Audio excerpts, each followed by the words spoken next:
wa rahmatullah mbokk yi yéen ñuy topp suñu chaîne bii di Wal Hassri TV tey ñu ngi ñëw fii Njaareem fii ñu taxaw nag mooy barabu Serigne Moustapha Guèye Yarwaay ñu jàkkaarloo Serigne Alaaji Mbay laaj ko ay laaj yu ñu baaxee mbokki taalibe yi rek ci barabu Serigne Moustapha Guèye Yarwaay bi li Serigne Assane wax ak lim ci xamal boppam lépp mu baaxee ñu ko science bismillah. waaw asalaamaaleykum wa rahmatullah Seydi Wal Hassri TV ñu ngi leen di nuyu seen dugg yu jàpp ak mbokki taalibe yi nga xam ne ñoo ànd tey ñëw ci bisub Sëñ Alhassane Salam bi di góor yàlla bu mag boo xam ne ndimbal lii ñu am tey mu dimbalee ñu ko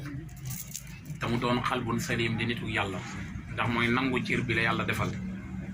mooy tax kenn ku ci ne cër ba yàlla dogal ci moom nga feeñal tey ñu ne ci barabu Serigne Moustapha Guèye Yarwaay di kenn ci njabootu Serigne Mababou Guèye kar naa doon ñeenteelu xalifaam doon koo xam ne itam woy juróom ku teel a jox boppam sëñ Touba la waaye bi mu joxee boppam sëñ Touba ba noppi itam sëriñ bi gërëmal ko boppam waaye moom mii ñu jàkkaar lool tey sëñ Touba yaral ko boppam yónni ko ba tàyyi sant ko ay cant yoo xam ne sëñ Moustapha nettalil na boppam ni sëriñ bi taalal na boppam toggal boppam laax ba noppi barkeelu ci daal di koy jox mu génn ñu barkeelu mu ne ko xam nga lu ma ci jublu mu ne ko bëgg naa koo xam mu ni sama borom damaa wax ni ma ku la liggéeyal ma fay ko moo tax ma doon liggéeyal sama bopp ngir ba liggéey bu leen fay fayaale ma kon loolu rek doy na sëkk ab cër waaye keroog bi ñu koy denc fu ñuy wax kër aale baaba ca ginnaaw Bamba yi taalibe yi Serigne Moustapha Guèye Yarwaay yi ñoo ma ko nettali bis bopp ñoo ko sëñ Maodo Mara Seck ñoo ko bokkoon nekk wax ni keroog bi ñu koy denc Serigne Mountakha ak njaboot gu bari ci njabootu Serigne bi waaye Serigne Mountakha ak Serigne Abdou Hakim ñoo ci gën a ràññeeku keroog bi ñu waajee bay dugal Serigne Moustapha ci biir barab bi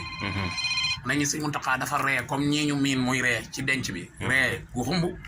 ci dokkiim jël kol gi teg ci gémmiñ gi mooñ bi ñu génnee Serigne Mountakha laaj ko ana loo doon ree ngir bëgg naa laabire li waral mu ree mu ne ko Mbàkke man kay réew ma mu ne ko ah kay damaa gis nga mooñ mu ne ko waaw damaa gis nga ree rek ma ree mu ne ko damaa defe ne nit boo naalewul ay bët bi ñuy dugal Serigne Moustapha Guèye Yarwaay ci biir pax mi ñi ko doon nangu bi sëñ Touba di leen puus di wax topp leen maa koy nangul sa bopp damaa defe ne lu waay bon ay bët war ngaa jàkkaarloog loolu kon bu ñu sëriñ bi saraxee nag